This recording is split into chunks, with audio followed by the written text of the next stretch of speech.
Crow pose is usually every yogi's beginner arm balance, maybe considered inversion to some of you. And it can be a very daunting practice to be lifted away from the ground, have your feet up in the air. So today's video is going to be how to make this pose a little bit more accessible for you. If you're able to use floor and do floor yoga, all you'll need is a block. So I recommend doing this with your body being warm. I do have heaters going on right now.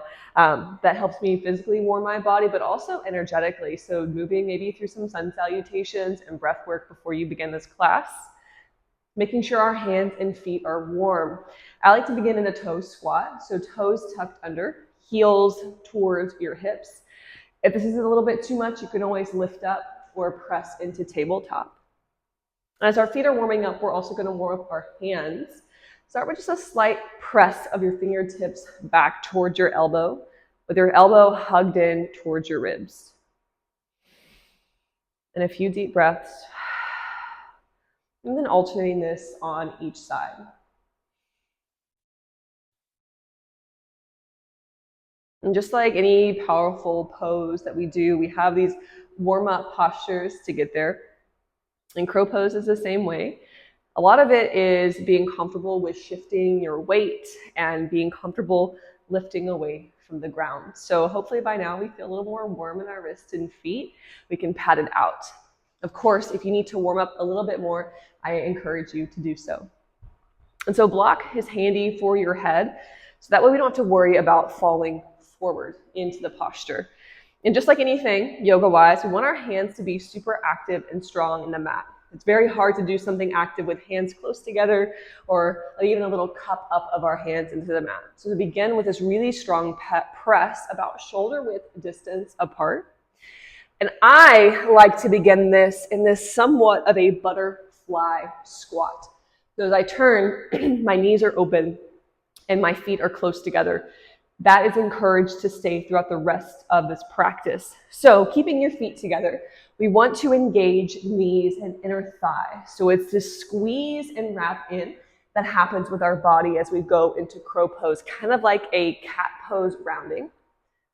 So as our hands come down to the mat, just a little bit wider than shoulder width apart for me here. It's going to be directly shoulder width apart. Take this little divot of your knee right into the bony part of your elbow. Feeling energy here, squeeze in with your knees and then push out with your elbow. So take a second just to feel this. Push in, push out. It would be very hard to go anywhere from here, right? Our weight is shifted back into our heels. Begin to shift the weight forward into the very tops of your fingertips. So in this line up here, we want to be reaching forward. Maybe looking right down at your block. It could be directly under your forehead. And again, we're rounding, we're scooping our body to hold us in this posture. Keep your feet together. Maybe one foot lifts and tuck down. Keep breathing. Maybe your other foot lifts. And then maybe it's both. Feel free to tap down into a yogi squat or any posture of choosing.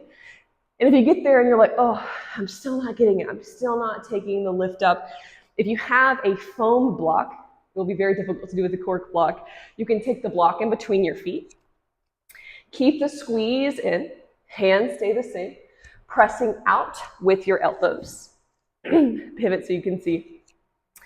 Pressing out with your elbows, pushing in with your knees, and then squeeze the block in between your feet.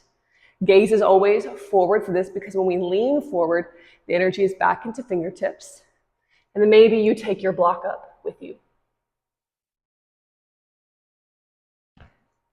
Give it a try.